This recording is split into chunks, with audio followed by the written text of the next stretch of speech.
questions that you put in chat rather than have, Pat be the gatekeeper for the questions in chat. So that's how we're going to move forward today. So welcome. I'm glad everybody's here. This is terrific. And let's turn it over. Well, we're going to have Judy do the formal introduction for Bonnie.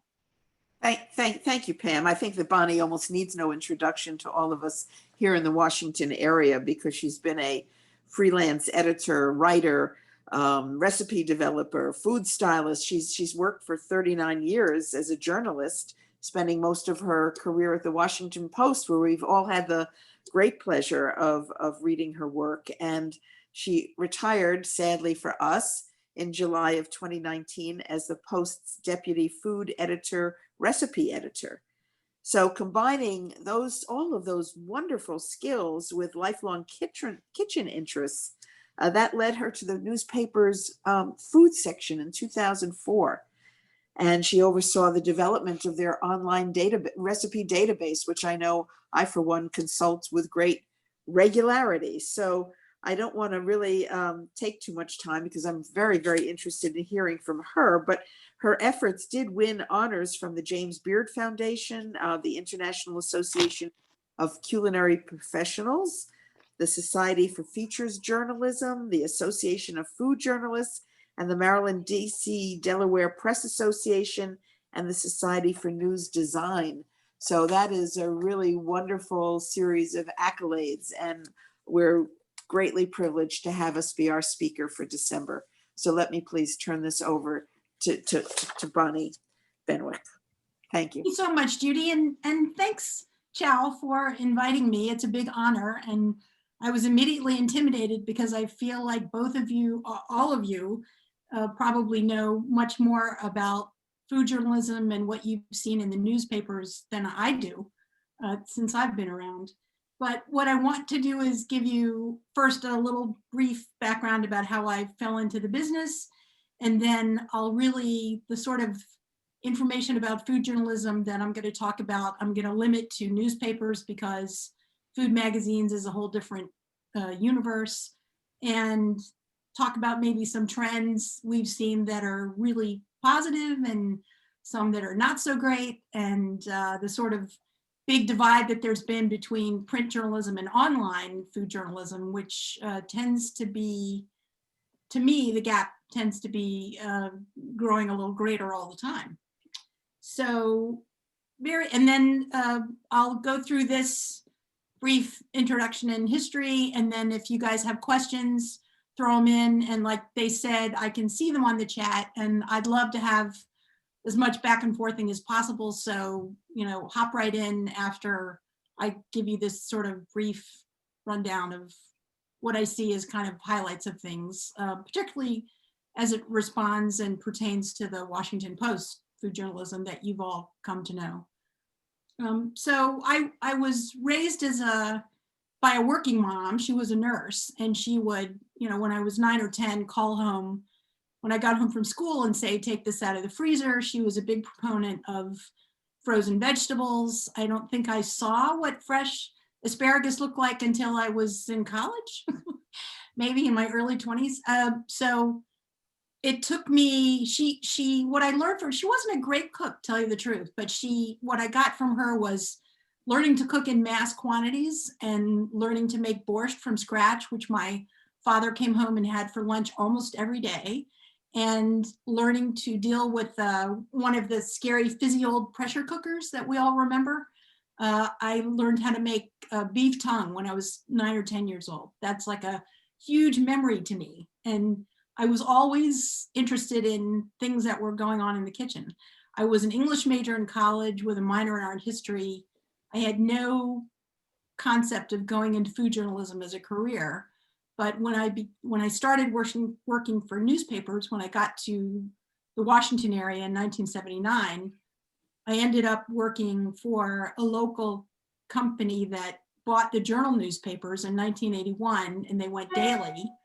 And at that time, Jane Mengenhauser was the food editor, and it was a twice a week section that was going to 5 days a week. So I went to work in the lifestyle section called Tempo. and quickly glommed on to Jane. I mean, I'm sure a lot of you remember her. I consider her a mentor. She died last year, I think. And I wish I was lobbying the Post really for months to try to do a larger obit on her, because I think her influence is greater than the 2 paragraphs that she got. But unfortunately, she passed away in the middle of, hundreds of people dying in the DC area every day due to COVID and everything else. So I think she didn't quite get her due. And I'm hoping that one day I can correct that. But to me, she taught me immediately the sort of intimate bond that you can have between food editors and food writers of newspapers and their readers. And I always admired and treasured that aspect as one of the key elements of my job. I was I tried to be very responsive to readers. I loved back and forthing with them, particularly really even when they weren't very happy with a recipe or something that I wrote, because once I engaged them, I found that it was the discourse turned more civil than perhaps it would have by email. And talking to people on the phone and learning what comes across and what's intentional and what's unintentional, what can be read into things, was a vast education and experience for me that I had until I left the Post. And I miss my readers a lot. I hear from people every once in a while who were just readers of mine that I don't know otherwise. I've run into a couple in grocery stores who recognize me behind a series of masks that I have, that we all have. And it's very heartwarming. It really, I appreciate that. I loved being a part of everybody's lives in that way in the food section. And I think people have very fond memories of what newspaper food sections would bring to your lives every week, in print. So I began in the Post. It took me about 5 years to go from part-time to full-time. My kids were small. I was working at night. And it took me about 5 years to get into the food section. It was a very small staff of 4 full-timers and a part-timer. And the newspapers, as their profits were declining, they had fewer resources, and they started offering buyouts. And so it was really a staff buyout of the production assistant at the Post in the food section, which is how I wheedled my way in. Jean McManus had just become editor. She had come from the sports section. And at the time, I think the Post was hiring they were hiring food editors from within the paper, of sort of mid-level assignment editors. Were usually, it wasn't so much seen as a job that you needed to have expertise for, I'm sorry to say, when I was there in the late 90s and early 2000s. Before that, though, the Post had a really fascinating, to me, history of food journalism. I think in the late 1940s, there was a woman by the name of Jane Nickerson, who she was a food journalist at the New York Times, and she really developed kind of an all-encompassing food section. It's a little bit like more what you would have seen maybe 10 years ago, where there was consumerism news, where there were recipes, where there were profiles of people. It was kind of an all-encompassing, little bit of this, little bit of that. But she was a serious journalist and deemed so. And they were even testing recipes back then. It's not something that just happened in the 1980s. They profiled local home cooks, and the Post used to be very, very good at that. And the shift, I'm sure you've all noticed, is very much away from local journalism these days, particularly in the Post. And I can speak to that later when I get up to that part. The Associated Press began distributing syndicated food columns also in the late 40s and early 50s, because there were a lot of local newspapers that just couldn't afford to have somebody on staff to do that sort of thing. So it was basically a recipe or two that would appeal to, with broad appeal, across the country. So not a lot of ethnic things, not a lot of particularly regional things, which may have set the tone for what I think was kind of an overall kind of blanket, for lack of a better word, blandness in the sort of coverage. I think the food editors across the country all tended to be of roughly the same demographic. And that had its drawbacks in terms of the diversity and the breadth of coverage that happened over the years, or that came to be sort of the mainstream accepted way to go. At the Post, they hired Eleanor Lee, who was a local home economist who was on the radio in town in the early 1950s. And by 1956, she and the Post developed a one-page for and about women. I don't know if anybody, Shirley probably remembers this in the paper, but up in the masthead where now it says food, it would say for and about women. And it had a reader recipe contest. It focused on a lot of society entertaining, a lot of embassy coverage, but there were also some very big names that over the 50s and 60s were columnists in the Washington Post. Julia Child, they ran a syndicated column of hers. James Beard, Steve Rachlin, Mark Bittman got started actually writing at the Washington Post. Joan Nathan later was writing in the magazine, but I think she had recipes in the food section as well. And at that time, food editors across the country, another reason why they were sort of doing the same thing is because they, in the mid 50s, they began meeting once a year. They had an annual food editors conference. And at this conference, they would exchange ideas and things, but basically the conferences were set up by commercial manufacturers and producers who would then go ahead, and it's sort of the equivalent of, maybe what the fancy food show would be, except on a much smaller scale. So companies would bring in new products, and all the food editors would get introduced to them at the same time.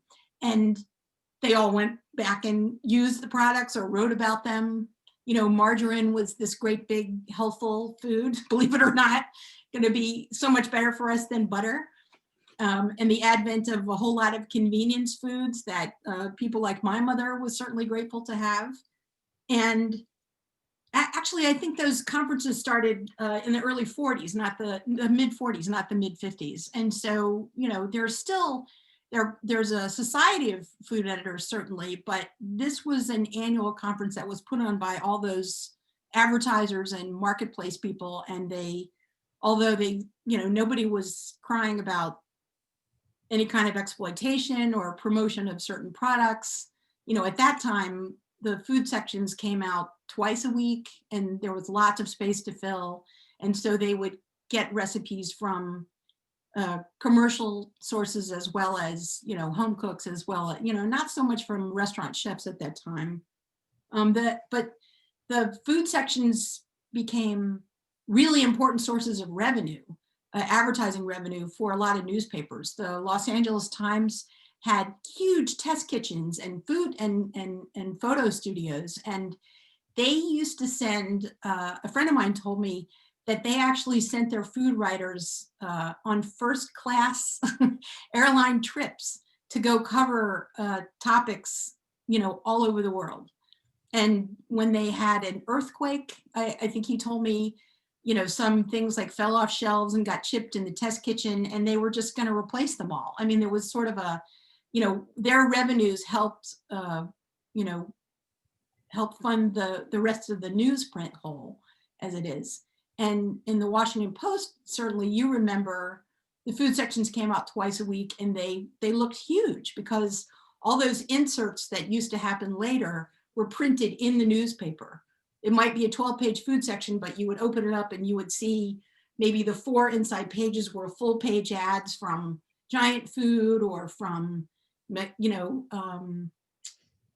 my gosh, Magruder's, that you could count on, and that sort of dictated the size of the what's called the news hole, the all the space that's left for editorial content. So I was, when I was researching the Washington Post cookbook that I did in 2012, I was just sort of fascinated to look through. I think I moved to the Post. I moved to the Washington area at the end of the 1970s, and certainly I looked at the paper, since that time. But before that, I went back through microfiche, and I could just see that it was not so much. There was one front page, although they had color photos, as early as the late 50s, but they would have sort of one feature that got a big splash, and the rest of it was just sort of little bits and pieces hodgepodged around these great big ads. And so it didn't really hang together. It didn't look like something as special as it did, like say in the 80s and 90s, for example. And as far as the names and things, I think that in terms of decades in the Post coverage, after Eleanor Lee, there was William Rice, who was a very well-respected food critic who came to the Post and then became, he was the Post's first restaurant critic, actually. And then he became a food editor. Marianne Burroughs was there. Phyllis Richmond, who I'm sure you know the name, was working that time as a food critic for the Baltimore Jewish Times. But she was freelancing for the Washington Post. And then she came, her decade was, her time at the Washington Post was multi-decade, but the 80s was really her decade. She was both food editor and restaurant critic, and a prolific writer. I mean, I know her, and I met with her to do a foreword for the cookbook, and she was astoundingly prolific, and she had such a good handle on, again, that sort of Jane Nickerson mix of what makes a good food section. She had recipes, she had profiles, she had interesting kind of quirky stories. She had a syndicated column that went nationwide for about 5 years. She could spot trends. She didn't suffer fools. She was clever. She wrote, books. She wrote fictional, those murder mysteries with food interspersed in them on the side. And one of the people that she hired, of course, was Tom Sietsema, who was an assistant of hers. He was testing recipes. I know for a fact that she also, when she had a series of au pairs working in her house, and part of their job was to test recipes too, which is kind of funny. And the freelancers and staffers tested their own recipes. So if a freelance recipe came in, it didn't really get tested by anybody on the staff. That had changed by the late 80s, early 1990s, when Nancy McKeon and Jean McManus took over, and they served as food editors.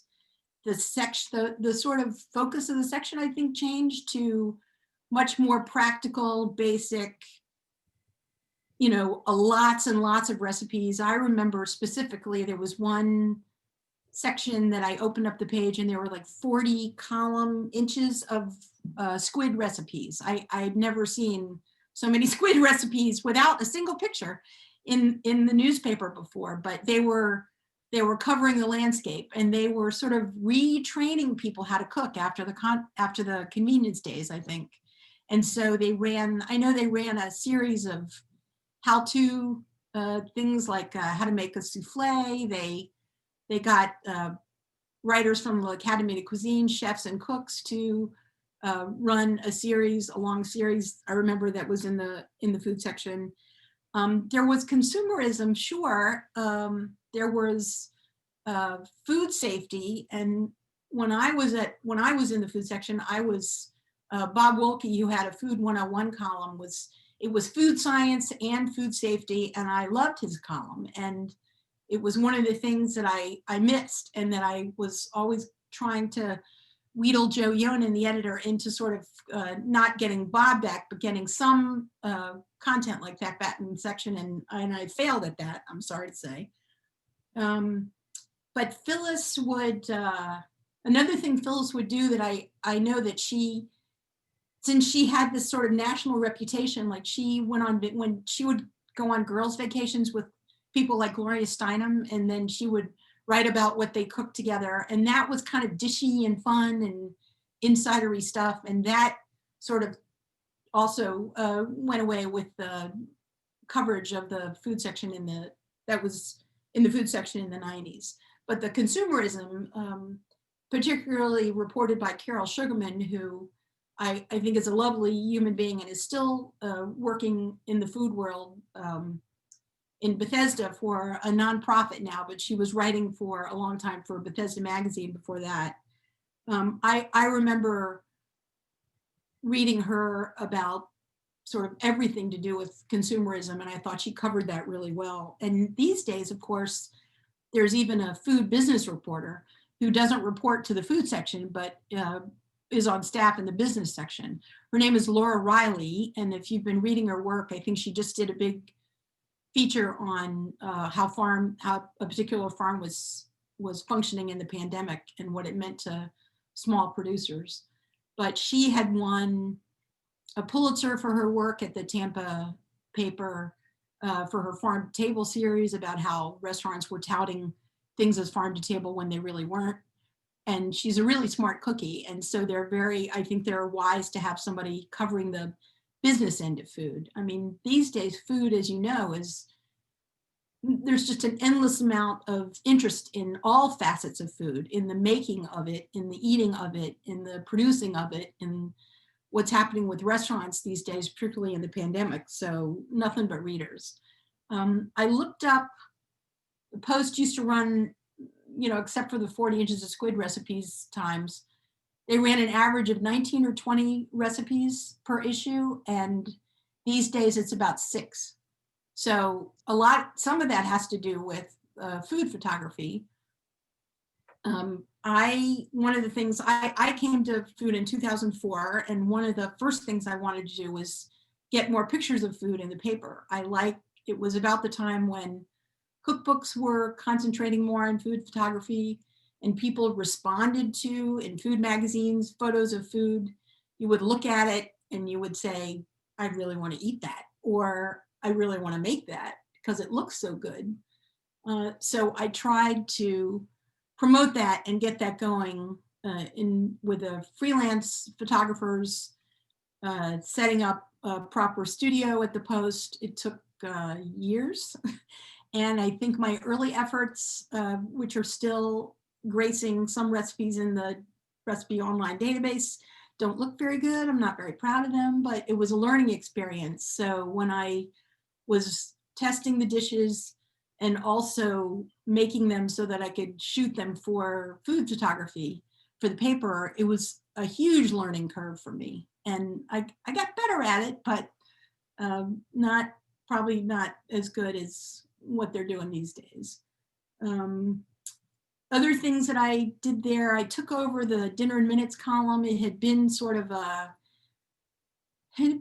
section standard since the 80s. Various people had done it, people on staff, freelancers, and it was just supposed to be, it didn't really have a time limit on it. And sometimes it was called Dinner Tonight, Dinner in a Hurry, Dinner Flash, whatever.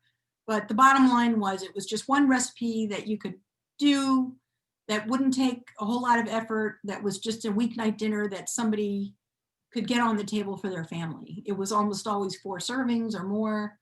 And so I took that over and expanded it to include a lot of 2-serving recipes for those of us not in big households anymore, more vegetarian recipes. And certainly when Joe Yonan came aboard in 2006 or late 2005, and then became vegetarian himself, the section really, he promoted vegetarianism, and I would call it now plant-based, plant-forward eating, which is, as you know, the sort of trend that's not going to go away anytime soon, I have a feeling. Just keeps growing in various ways. And so that's what I think one of his contributions is.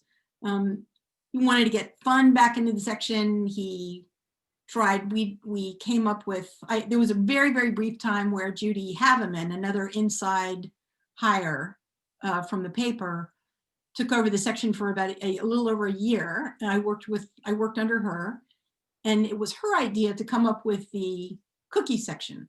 She came to me one day and she just said, for the holidays, I just want to see nothing but cookies on the front page. And so that started the long and continued tradition of the holiday cookie section that I really had a lot of fun with. Throughout the year, I would save recipes. I would get recipes from local chefs and cookbook authors.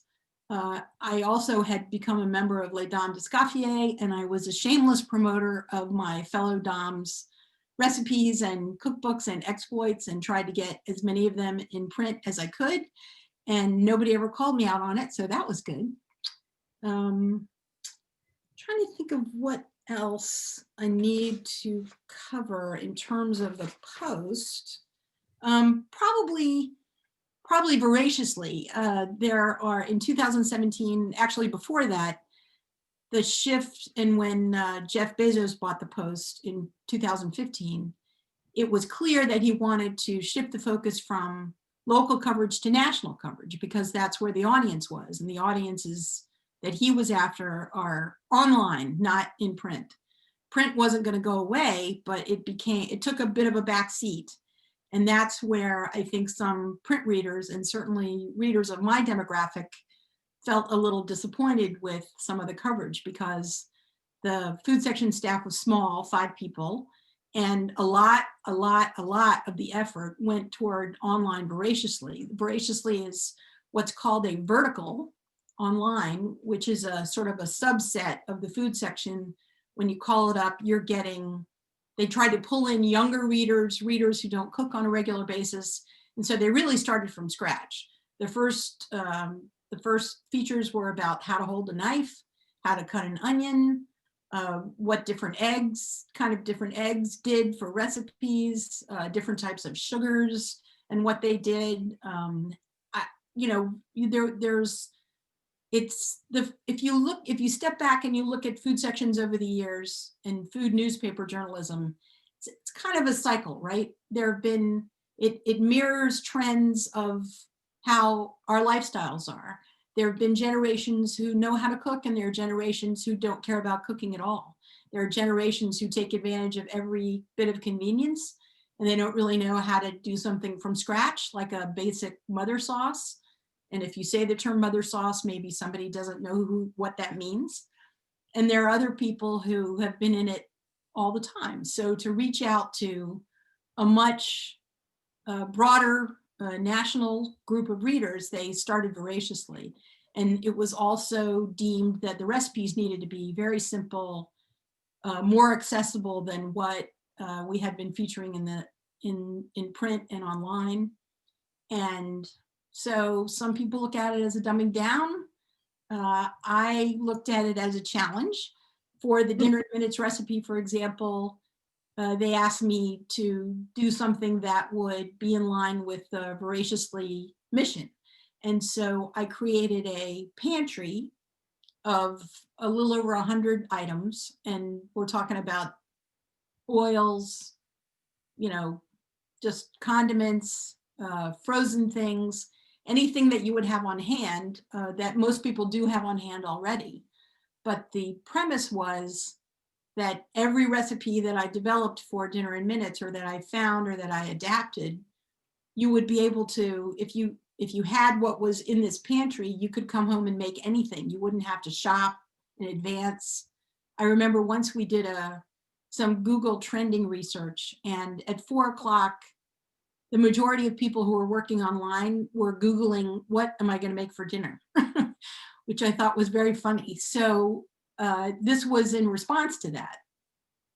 So that was really limiting to me in terms of the kind of recipes that I could do. I couldn't ask people to, if they happened to have capers on hand. That wasn't on my list. And there were certain recipes that I really wanted to put in the weekly column that I couldn't, because not all the ingredients were in the pantry, but I stuck with it.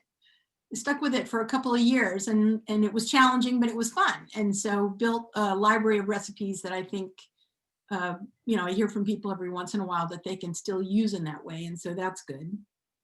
I also did a column for a couple of years called Washington Cooks, which highlighted, I just got references from neighborhood types who said, oh, there's a guy down my block and he's like a master of Chinese cooking, but he's never taken a lesson and he makes Chinese food every night and you really have to go see him. So it gave me the opportunity to go into people's homes and make them nervous by notating recipes standing at their elbow. I think some of you know what that's like, to try to get people to say, how much salt was that? Or how much crushed red pepper flakes? You know, it's difficult for really good cooks who never measure anything.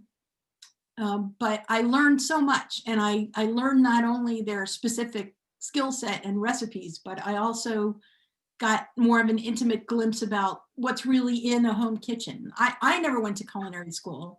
I took as many recreational courses as I could, and I certainly had the opportunity to cook with a lot, side by side with a lot of wonderful chefs who would come and visit the post whenever they had a cookbook, like Jacques Pepin came many times. Ina Garten came several times, you know, just, you know, but it was just as exciting for me to go and cook in somebody's house who lived in PG County, and would always learn from them and try to get their work into the newsprint to share with others. What I think about the difference between print journalism and online journalism is that you can see that divide in the food section now, where there is more voraciously content. They used to, when Voraciously first started, we would put a little Voraciously poster over the article, and so you knew that it came from this online vertical, and that's why you were reading maybe something that was perhaps came across as a very simplistic piece about a very simple technique or a simple recipe. The print readers, our demographic in particular, already knew how to do that stuff, and they found the material wasn't as relevant to their lives or didn't interest them as much.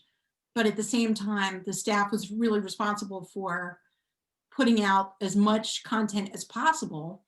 And so if their efforts were going toward Voraciously, then that meant some of that was going to have to go into the newsprint and fill the section. So I think that's how maybe, you know, that maybe fostered some divide, some split that you could see between a food section then and a food section now.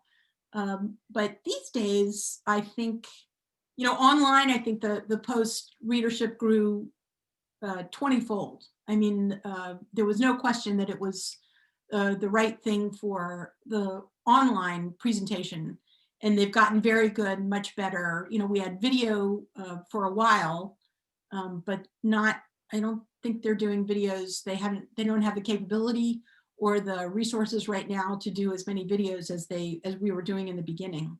But even Tom Sietsema, who writes reviews of local restaurants, when he goes, he's a friend of mine and we're still in touch. He tells me when he goes to review a restaurant, now he's thinking about how that will play nationally. And so maybe he'll choose a restaurant that is creating or serving food that has a little bit of a buzz. And that to me means, you know, multicultural, some sort of ethnic food that is really appealing to people right now. And so even he keeps that sort of thing in mind these days. And that's how crucial and how important that online readership is to newspapers. The local newspapers, as you know, are dying left and right. There are so many fewer of them, and the ones that do have food sections rely on content from syndication from the Washington Post and from the New York Times and from the Associated Press. And again, they're feeding through recipes that are a little more diverse than they used to be. And so that's a good thing, but also the space for them is much smaller in newsprint than it used to be. And so I don't know about what I really can't make any predictions about print and food and the future of, you know, how food journalism is going to look in print, but certainly online, it's vast, and it's got nothing but readers in terms of you can just go into any kind of any depth, except I will say that I do still see kind of a hole for food safety, for consumerism that isn't exactly being covered by what I would consider as true food journalists. As a news reporter covering food, not in the business way, since I think the Post is doing a good job at that, but just in terms of, as you know, these days, like what you can read is maybe not necessarily fact check 100% every which way to Sunday, depending on what source you're reading. So I would like to see certainly more of that, because I think it would benefit everybody. I do know that newsletters became a big thing for newspapers. Weekly, daily newsletters. The Post actually is going to hire somebody whose specific job is to produce a newsletter that they'll either be doing weekly or daily. It'll have accessible recipes, it'll have tidbits of information. So you should be looking forward to that. And I'm sure you're familiar with the New York Times, which I can certainly talk about to some extent if people have questions about that. So there are trends that I can talk about that newspapers, food sections in newspapers were particularly responsible for zinging along, and I can bring that up later, but I see a question from Judith already that she said, how do you think the online resources will affect cookbook publishing?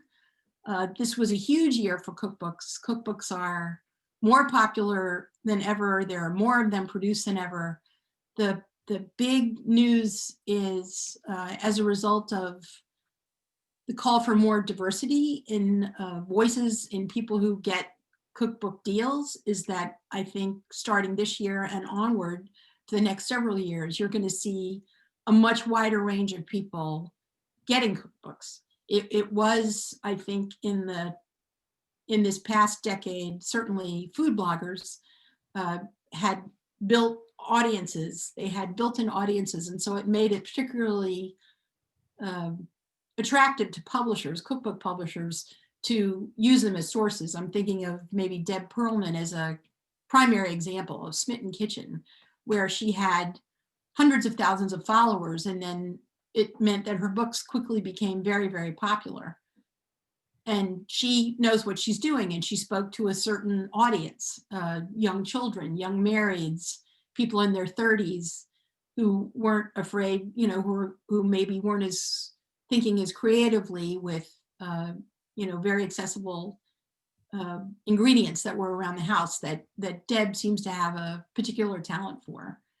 But these days, I think their cookbook publishers are actively seeking voices that are outside the mainstream, and they're introducing us to wider and wider aspects in terms of different kinds of cooking and using different ingredients, alternate flours, alternate grains. You're going to see more of that. Certainly the Instant Pot, I think the first year that they came out and they were really big, I must have reviewed 25 cookbooks that came out that year that were Instant Pot specific. I think the Instant Pot for a lot of people is a pressure cooker that's not so scary, that doesn't have a little fizzy thing when I was a kid. So it's made that more accessible. It's a time saver.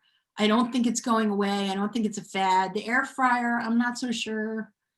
Some people like it, but I don't think everybody's gonna have an air fryer. But I think the Instant Pot thing is not going away, and that there are still more cookbooks that came out this year that are just covering all kinds of bases. And there's even a wide range of ethnically diverse Instant Pot cookbooks too. So that's a big thing.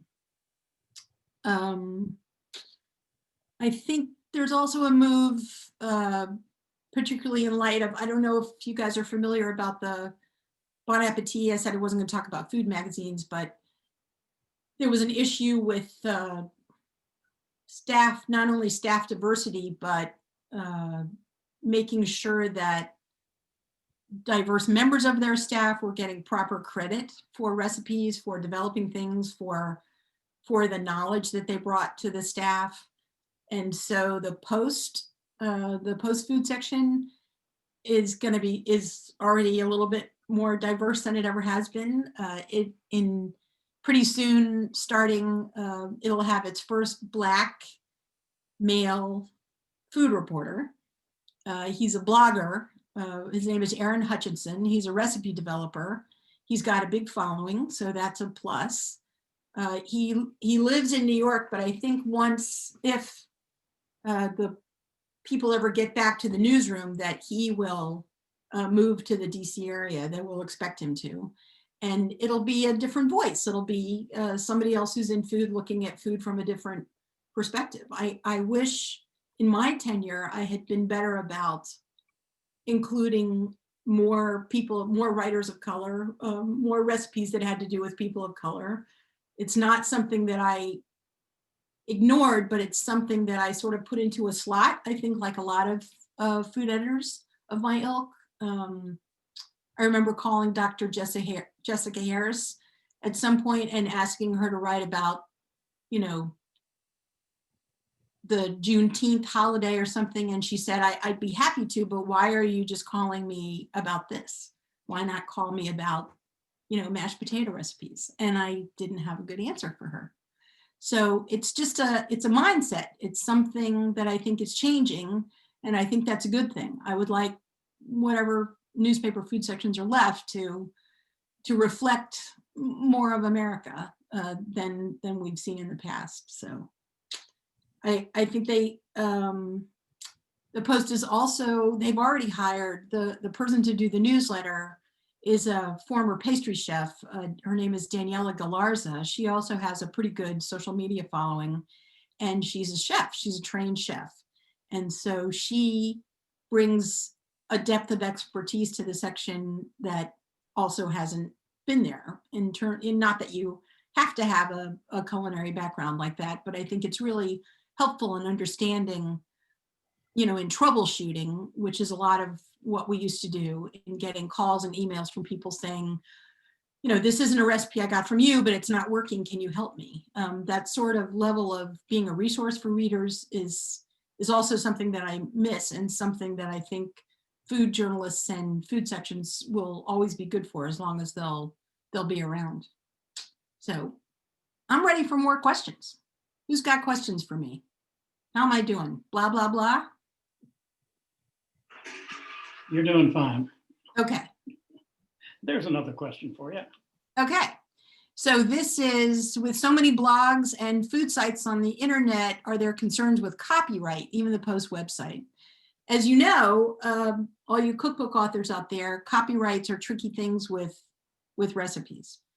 You pretty much can't copyright a recipe. You can copyright certain food writing if it's more than 400 words. Generally, recipes aren't more than 400 words, and so that's an issue. But I've always tried to be very, very careful about sourcing everything that I did. If it was a recipe that I riffed on, I would say it was based on that recipe. Giving credit where credit is due is very, very important to me, and should be important to everybody. You know, social media these days is so lightning fast that I think people are quick to point out, hey, I saw that somewhere. And as a matter of fact, going back to Bon Appetit, there was a recipe developer who worked on the Marcus Samuelsson book, The Rise, recently. And Bon Appetit had credited her with a soup recipe that she was very quick to point out to everybody on the planet that was not her recipe. And it created a little bit of a hubbub, and they had to apologize and change it. The New York Times recently, in their very successful, profitable online recipe site called Cooking, decided they used to, I think it was part of a function of the byline feature that they had, but there would be, let's say, for example, there'd be a staff writer like Julia Moskin, and she would write a profile of a cookbook author and then test and run a couple of the recipes of the authors, the byline on the recipe in the cooking database would say Julia Moskin. And so they just recently switched it to say adapted by, if she had adapted it, if she had changed the recipe in any way, adapted by, but they're crediting the actual author of the recipe, which is long overdue and a good thing, I think. So there's that. Okay. Laura says, really enjoyed the series in the early 70s on local ethnic food stores. Yes, that included recipes. Barrett Goodman did that for me. It was called Ethnic Market Scout, and I was sorry to see that it ended. I think it was something that Joe felt like we needed to move on from. Sometimes we would run columns for a year or two, sometimes longer. Vera did a great job because she's a really good recipe developer, and she was writing for the Jewish newspaper Haaretz at the time too. And she would go to a store, and again, it's that sort of service of local journalism that you might be missing, where she would tell you what the store was. She listed, the favorite ingredients or the ingredients most likely used in Mediterranean cooking or in Eastern European cooking, for example, and then include recipes that she knew or that she developed. So I love that too. Thank you. Barbara says, from my experience, there's a broad range of food preparation skills. How do you manage this gap between sophisticated cooks and those who have trouble boiling water? Well, you manage it with several degrees of success. We used to have a weekly online chat, and we would get a lot of very basic questions in that chat. We started running excerpts from that chat in print so that readers could see the answers for the people who needed help boiling water. We certainly, as I referred to earlier, we would talk to them on the phone. We'd answer lots of emails. I remember there was this one reader who lived somewhere in Maine, but she never could get her hands on what I thought was a fairly gettable ingredient. I'm trying to remember what it was, maybe some particular kind of pepper. But she would say, there's nothing within 50 miles of me. What am I going to use instead? And that would make me think, well, what would be good? And so if it was a recipe of mine, I would think about it and add that substitution to the recipe that was in the database, or I would contact the author and say, and these are all within limits. I mean, if it's a zucchini recipe and they want to know how to make it with cauliflower, I'm just going to say, this is not really the recipe for you. And we would run into that every once in a while. So the more sophisticated cooks, I mean, that whole balance of what's aspirational and what's practical is what food magazines used to be better at and what newspapers used to be better at. But right now, I would say the focus is on practicality more than something aspirational. So I think you're going to have to go looking for things in social media that pique your interest if you're a cook of an advanced level who is really looking for something, or cookbooks, of course. I mean, I used to review cookbooks. It was one of my favorite parts of the job. My desk was always covered with stacks and stacks of cookbooks, particularly at this time of year, because fall is very heavy in terms of the publishing season before the holidays. And I would try to include, instead of a top 10 list, I'd do 20. I would do 25. I would do it by subject, for people who like baking, for people who are starters, for people who, are aspirational, for people who want to cook more globally inspired dishes, to try to categorize it that way to give people more choices. I'm a huge fan of cookbooks. I've always had them. I've read them like books. I've had them on my bedside table, as I'm sure a lot of you do, and great respect for anybody who can do a cookbook. And these days I'm testing recipes and editing cookbooks. That's I've got 2 underway right now for a couple of different chefs. And that's a whole other challenge. Sheila, hi Sheila. What role do online culinary demonstration participation classes have in meeting people's desire to learn how to cook? is this format successful for Voraciously? It's not successful in terms of Voraciously because they lost the opportunity to do a lot of videos.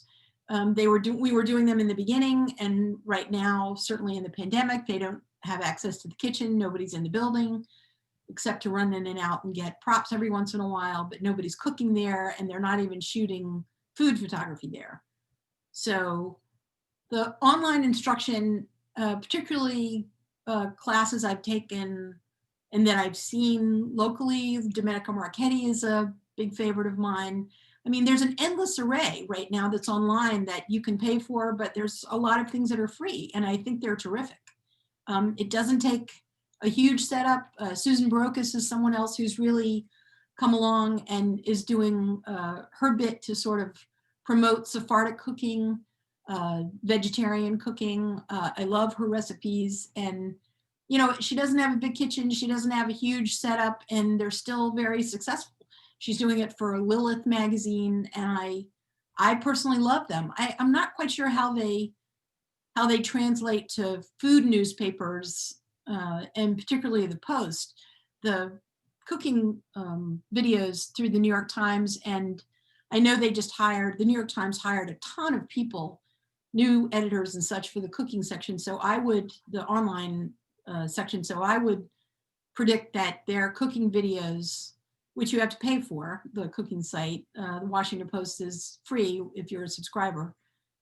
I would imagine that, you know, the sky's the limit in terms of what you can find, and I think the quality is very high of what's online, and I love it.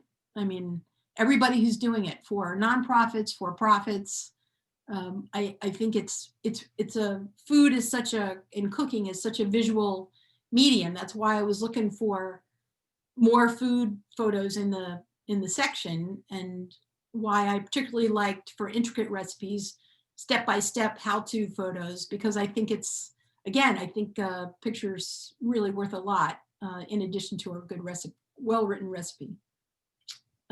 Test kitchens. First article I saw on Obama, Presidential Library mentioned a test kitchen would be on the 3rd floor. Recent articles do not mention it. Do you know the status of the Presidential Library test kitchen? No, I don't. But what a fun idea that is. I mean, you know, Michelle Obama had her garden, and it doesn't surprise me that it would be part of that. And Obama himself was always a very healthful eater.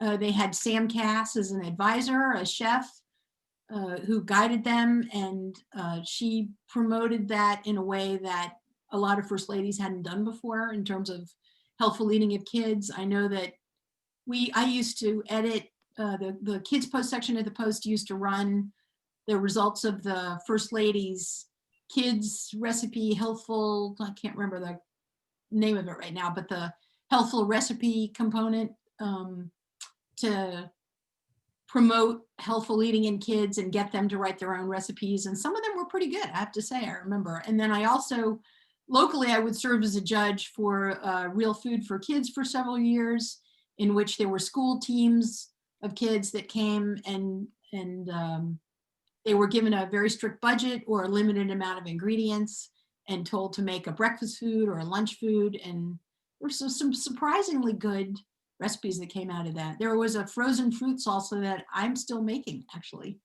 that came from a kid's recipe. CC, hi CC. CC invited me. Thank you very much for this honor. With regard to syndicated columns, are individual authors on their own to subscribe newspapers, or are syndicates still selling to whatever newspapers are still publishing? As far as I know, because I was going to look into this myself, actually, as far as I know, the syndicates that are working right now are through newspapers like the Washington Post News Service. I don't think if I called them up and said, hey, do you want to run my column, that they would do that. You have to have a proven, as far as I know, you have to have sort of a track record, but it might be that a food blogger who has 100,000 subscribers, but then again, the whole syndicated business for getting in print these days is much less necessary than it used to be, because there's such a broad reach that you can have, I can't think of a cook right now who doesn't have their own newsletter. Mark Bittman's newsletter has over 500,000 followers that he sends out once a week. That's an astounding audience. And so why would he have to go through, other than paying the subscription service for Substack or whatever device he's, online device he's using, why go through a syndicate? So I think the game has changed in that way too. How are we doing on time? I think we're fine. Let me, Shirley's got her hand up. hi, Bonnie. Yeah, Shirley has a question. Hi, Shirley. Shirley, just go ahead and ask it. All right, I just wanted to make a comment that in the 70 years that I have been watching women's pages and food pages and so forth, women have, and food both, which were just kind of something on the side and not paid much attention to, have become very important in the newspapers, partly because, I suppose because they are both sources of advertisers and news and have a following. When I lived in the Midwest in a small city in the 40s and 50s, one of my friends from the League of Women Voters who worked for the Appleton Post-Crescent had won a big prize for, well, we thought it was big, for her food columns. And knowing that Lillian did not cook, was not interested in cooking, and she was probably a good writer, but not at all interested in cooking, we asked her about it. She said, oh, I just put in whatever the advertisers send me. And then I think there was a growing awareness that it wasn't just women who were interested in cooking and food. And so that made a difference. And we went from, in Appleton, from what was called the Woman's Page, as I remember, to nowadays, they run things that they just pick up from the Post, photographs and everything. The other thing that I've noticed is the difference, and this is partly technological, or maybe mostly technological, is the difference in photographs.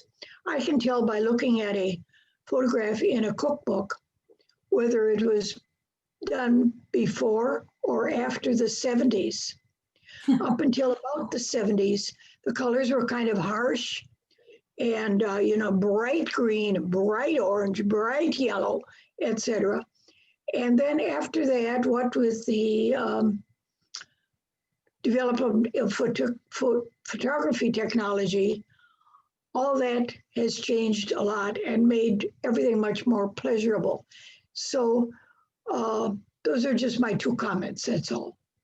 You've certainly seen it all, Shirley, and I'm so glad that you're here because you probably have much more vivid memories of this and certainly a vaster knowledge of it than I do.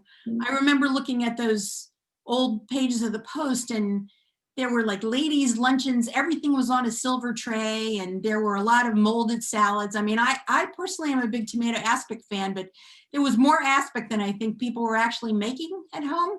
But it was a big thing. And again, a lot of that sort of society, whatever. And in terms of the local recipes versus what gets syndicated, I used to get food when I was at the Post, and every once in a while now, food sections used to send each other tear sheets so that we could see what we were doing, because not that much of it was getting online at the time, but we could see what each other's sections were and what everybody else was sort of picking up. And from those food editor conferences that I talked about, where advertisers were and manufacturers were promoting certain products, to sort of, the sort of stripping of brand names from recipes, instead of saying, my mother was a big proponent of Lori's seasoned salt. I think every single thing I ate for a decade had Lori's seasoned salt in it, including her brisket. It became, a seasoning blend is what you would see in a recipe instead. And now there's a little bit more of a leaning back toward, the whole, I'm really fascinated with the way recipes have been, the writing of recipes and how that has evolved and devolved in certain aspects over the years. And so just to sort of watch, again, those sort of cycles and arcs. And the food photography you talked about, I think it's very funny, those sort of bright, harsh colors, and that a couple of years ago, maybe 5 years ago, there started this trend where there was bright colors and harsh shadows, and it's called direct flash photography is what it's called. And to me, it looked very much like some of that food from the 70s again, except the food was different. But in terms of the sort of color pattern and the way that it was shot, it wasn't food that it doesn't, personally, it doesn't really appeal to me. It doesn't make me look at that and say, oh my God, I want to eat that scone. It becomes more of a graphical image of food, or they took in mind sort of the whole, there was that tendency to shoot everything from overhead, which I think a lot of what's going on now.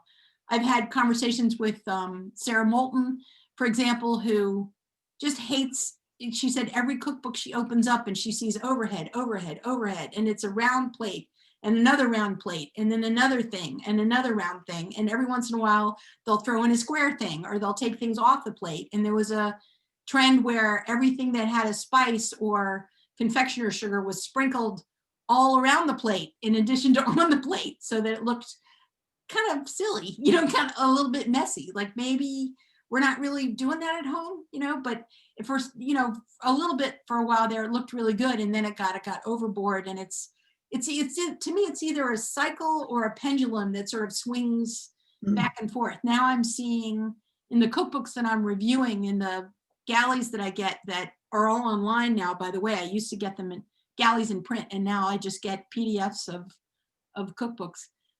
I see there's a renewed focus, not so much on the props or on the dishes themselves, but the food is shot much closer up, much tighter. And that means that sort of, there's a tendency to get back to that, oh, this is what it really looks like, or that little bit of oil glistening is going to make that food look so much more wonderful that I want to eat it, So I'm happy to see that. Let's see. So Tommy says, with the seemingly significant popularity of NY Times cooking, perhaps due to the pandemic, do you see other newspapers, including the Post, doing something similar, or is that overkill? Well, the Post has not made it clear that they're anywhere close to putting forth the resources that it takes to produce anything that's like cooking. I mean, cooking that site became vastly popular and a money-making enterprise in a way that the recipe online database for the Post is not.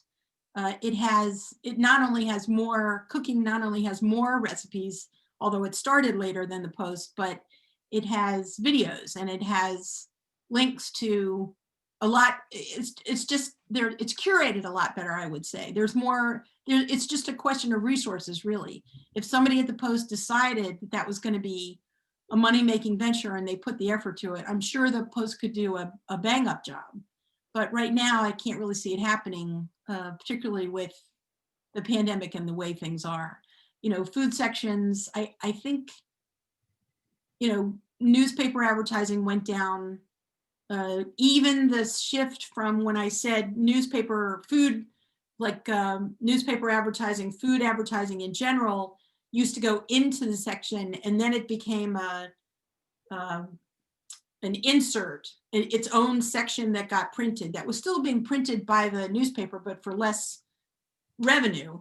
And now that food advertising, if you'll notice, might show up on a Wednesday, but not even in the food section. There's a fair amount of food advertising or related wine and liquor advertising that's in the A section, that's in the Metro section, that's in the style section. It doesn't even ask to be in the food section. So it's a very different ballgame in terms of what that revenue is doing these days. Paula says, oh, and in terms of being overkill, I can't see it happening. I think that online resource is important, and and is here to stay.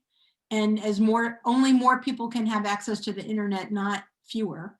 And I think in terms of how separate we are and the quickest way to get information to people and to show people, I think it's, the sky's the limit in terms of that. Messy drips and dirty napkins and upside down forks. Yeah, upside down forks. Absolutely, Paul. I'm telling you, photographers who would shoot restaurant food for the Post, there was one in particular, I'm not going to mention any names, but this person would unfailingly turn a fork upside down and sort of perch it on the end of the plate, like almost no one really does in real life. And I'm not quite sure what that person thought that it added to the photo, but it did not make me very happy. And I had no control over, not much control over the food photography that was certainly going in the Sunday Post magazine as far as restaurant reviews. I used to style, I had a really good time for a couple of years doing recipe columns for the Post, and I was styling that food. Shirley knows Renee Comet, who works with her daughter, Lisa Cherkasky. They had a long history together in terms of food styling and food photography. They're both unparalleled in their fields in the DC area. And I learned a lot from Lisa. I learned a lot from working with Renee in terms of what makes a good food photograph. And I would love going over to that studio and doing that for the magazine. But upside down forks used to make me crazy. Anybody else? I feel like I've sort of droned on here. There's some trends that I know that I would say food sections are sort of responsible for. Newspaper food sections are responsible for promoting even more. I mean, they've been picked up by online resources certainly, but single subject issues, which is something that I like to do at the Post every few months. We might do a big section on, I did a no cook issue in August for years, in which all the recipes didn't involve heating up anything. And that was a lot of fun. No cook soups and granitas and things that you could make so that your kitchen wouldn't get so hot. There were, things that were ingredient driven, but like kale salad, for example, somebody ate it in a restaurant 10 years ago, and then the rest is history. I mean, it got so much that people were sick of hearing about kale, but it certainly became much bigger. Molten chocolate cake from restaurants. I don't think there's a newspaper in the country that hasn't run a recipe for molten chocolate cake. Paleo, the concept of umami, that sort of fifth flavor that you get from tomato, from mushrooms. That was a word that was literally introduced, thanks to food journalism in newspapers, I think. Pumpkin spice, which is really kind of funny. I mean, McCormick put that together basically without consulting any food editors. It was just a way to get people an easier way to get people to make pumpkin pie and use their products. But certainly there's pumpkin spice everything these days. It goes even way beyond food. That sort of regionalism, I think there are things that started in newspapers that we can read about online now across the country. But I remember looking in the DC area after I had gotten a recipe from somebody in California for tri-tip, which is a cut of meat that is called various things, but wasn't really being sold as tri-tip in the Washington area. So just being able to describe that, explain that to readers, and to get them to send them to the place locally where they could get their hands on it was like a reader service that I felt like I needed to do for people. Here's another question from Sheila Cry. Do you predict that people will go back to their pre-pandemic cooking and eating habits once herd immunity is achieved? Let's hear it for herd immunity. I think so. I think, I'll tell you, I've had kind of a visceral reaction to some pieces that have been very popular in social media lately about how people are sick of cooking. You know, they're just so sick of it. Personally, I think they're sick of cleaning the kitchen and not of cooking. Because who could be sick of cooking something delicious that you ate in your own home whenever you wanted to, at any time of day or night? It's like, I can't even comprehend that. But in terms of the, you know, I feel like people want to support restaurants, and so they'll, you know, let's just say the COVID disappeared for vaccine reasons or herd immunity or otherwise. Eating is a social activity and people love to go out and eat. I really miss going out to restaurants with friends, and that certainly will take care of a lot of cooking. And in terms of, I think at the very least, it has woken people up to the fact that there are things that you can cook that you can take your time with, that fill your house with warmth and smell, you know, delicious aromas, and that you can share by leaving it on somebody's doorstep. You don't have to actually sit down across the table with them. You know, food is such a conveyor of so many more things other than calories to me. And I think people will keep, I'm hoping people will keep part of that, you know, themselves, and that newspapers will continue to celebrate that. But naturally, just in terms of that sort of pandemic, you know, pendulum swinging thing, I think people are gonna, you know, run out of their houses and do other things besides cook for a while. But it is an activity that you can spend a lot of time on or not spend a lot of time on, but everybody needs to eat, and everybody likes to eat something, right? And why not make it yourself? All right, so that's probably enough yakking on my part. I will say, since it's this time of year, I was going to split screen share this recipe with you, but you guys can look it up on WashingtonPost.com recipes. There is a Tiny Tim Tart recipe that I got from Jane Mengenhauser. I got it when I was working with her in the Journal newspapers in the early 80s, and she would never put it in the paper. It was her own recipe, which she shared with me. It's a simple cream cheese dough, and then you put 3 cranberries. You make a little, you do it in a mini muffin pan. You put 3 cranberries, not 2, not 4, just 3 fresh cranberries in it. And then you top it with a paste made with butter and sugar and crushed up, I think, finely chopped walnuts. They're a perfect 2-bite holiday recipe. And so when I got to the Post, when I got to the food section in 2004, by 2005, I talked her into sharing the recipe with Washington Post readers, and she did. She graciously did. And so it's my gift I talk about it every year in my Instagram posts, on social media. I've given out to all my friends. I make Tiny Tim cranberry tarts for my friends and drop them off at their houses this time of year. So my parting gift to you is to look up this recipe for Tiny Tim cranberry tarts. If you've never made them, please make them. Get in touch with me. I have a website, bonniesbenwick.com, bonnies@gmail.com is my address and email address, and let me know what you think. But I think it's, as I told him, it's a perfect recipe. And happy holidays. Yeah, thank you for that. We usually do a summary of a speaker's presentation in our newsletter, and I'll make a point of including that recipe. Great. And since you said it out loud, your email and other contact information, is that agreeable, or you would? Sure. Okay. And I'm sorry, this has gone a little long. No, it hasn't. Okay. Stop that. And someone made I'll read.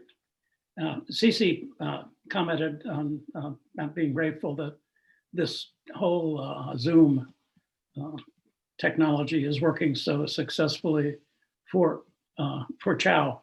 Generally, it's the number of participants has been much higher for these online meetings than in the in-person meetings during my few years of experience with the group.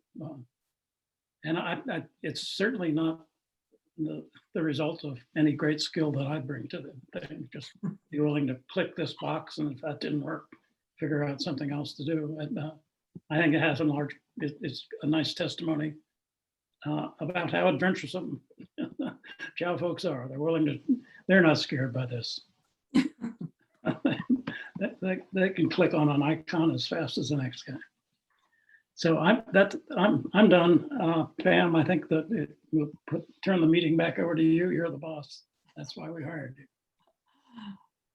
Not the boss. I'm not the boss. I'm just privileged to belong to this wonderful organization with all these terrific people. It's just my turn to sit in this seat. Somebody else will still have a turn another time. Bonnie has her hand up. Yep. Hi, I just wanted to say something aside from thanking Bonnie, of course, for a very interesting presentation. I just wanted to remind everyone about our next meeting because it's going to be next year. On January 10th, we have Dr. Paul Friedman, who's a professor at Yale, who wrote a book recently, American Cuisine and How It Got That Way. And he will be speaking on the topic, is there such a thing as American cuisine? So I just wanted to remind everyone to please put that on their calendar for January 10th. And if you have not yet paid your dues, please send them in, because we do give honorariums to our speakers, and that would be appreciated by the Chow treasurer, Francine Berkowitz, I am sure. So that's all I had to say. Thank you. Well, and my thanks, Bonnie. It was wonderful to have an opportunity to hear from you, and I didn't think you went too long either. I'd love to hear from you longer. But thank you so much for sharing your expertise and your experiences. Love to hear the backside of the newspaper, all the ins and outs. It was terrific. Thank you so much. Thank you. Now it's time for if anybody brought any what's-its. You're welcome to stick around, and we have what's-its where people bring an item and we are supposed to figure out what it is. Oh, that's fun. I don't know if anybody brought one to the meeting today or not. Sometimes we have some and sometimes we don't. It's culinarily related? Yes, typically. Makes sense. Yep. Anybody have a what's-it?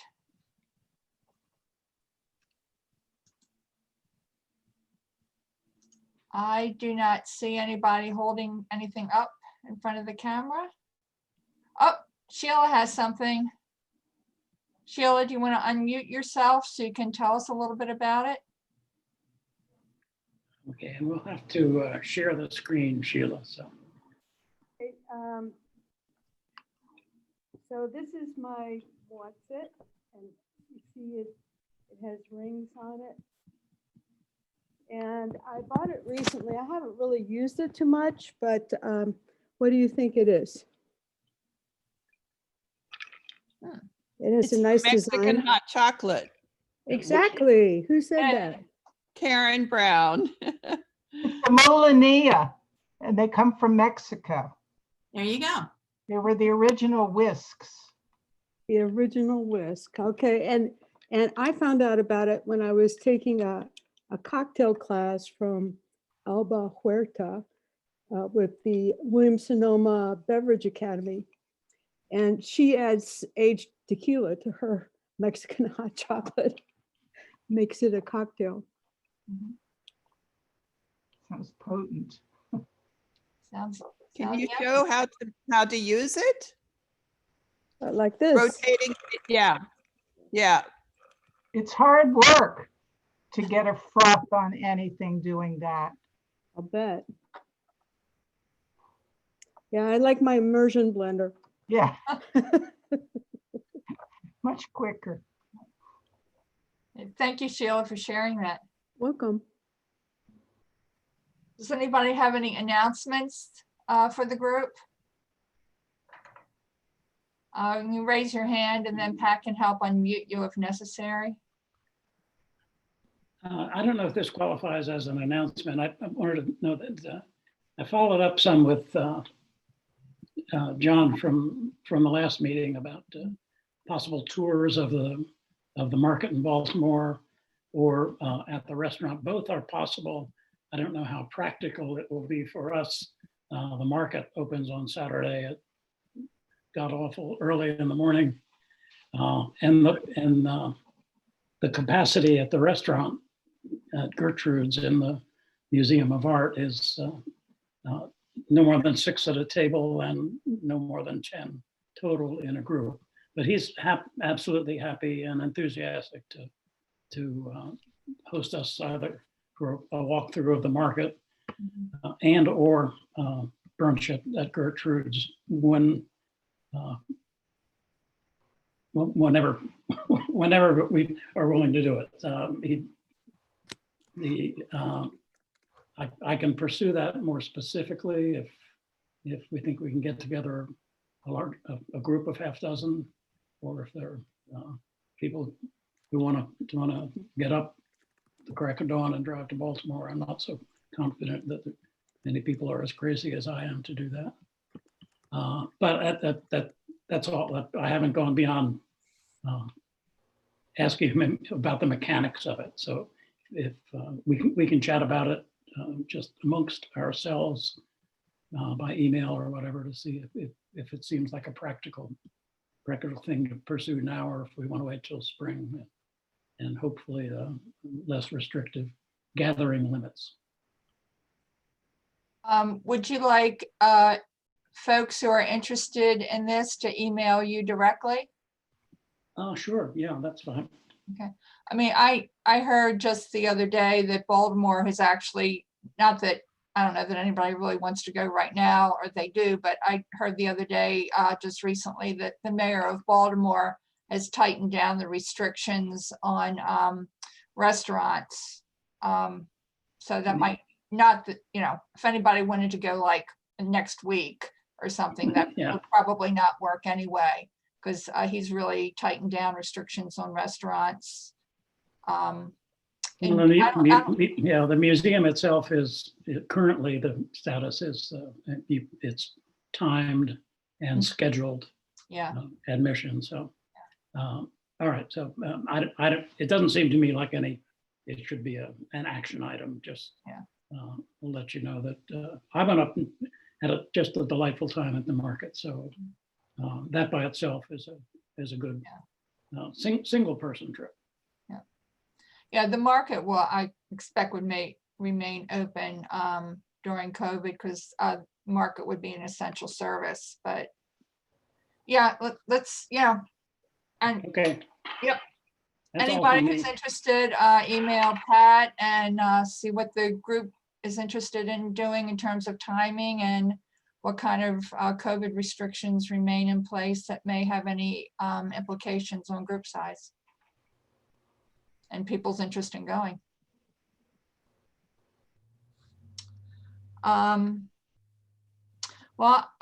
If there aren't any other announcements, then thank you for everybody for showing up today. Special thank you to Margie and Cece for our special double issue of the Chow line. It's December and January. And I particularly enjoyed Margie's story about the German Christmas cookie tradition. And I enjoyed reading about, thank you to all the Chow members who contributed some of their stories about their family's holiday traditions. That was fun to read as well. Cece and Margie are doing a great job as the new team for the Chow line, and thank them for their efforts. It's a lot of work putting that together. And that's all I have to say. Wishing everybody who's celebrating Hanukkah right now a happy Hanukkah season. And those of us who will be celebrating Christmas in a couple more weeks, happy Christmas. And let's all keep our fingers crossed for a much better 2021. Amen. Yes. Okay, thank you. Thank you, everybody. All right, I think we have successfully recorded this, so I'll distribute a link to the edited copy. Bonnie, I'll make sure you see it before we turn it loose on the unsuspecting world. Thank you. Okay. All right, here I go. I'm going to end the meeting technically. Thanks Thank you very all. much. Bye-bye, Thank everybody. you. Bye-bye. Bye.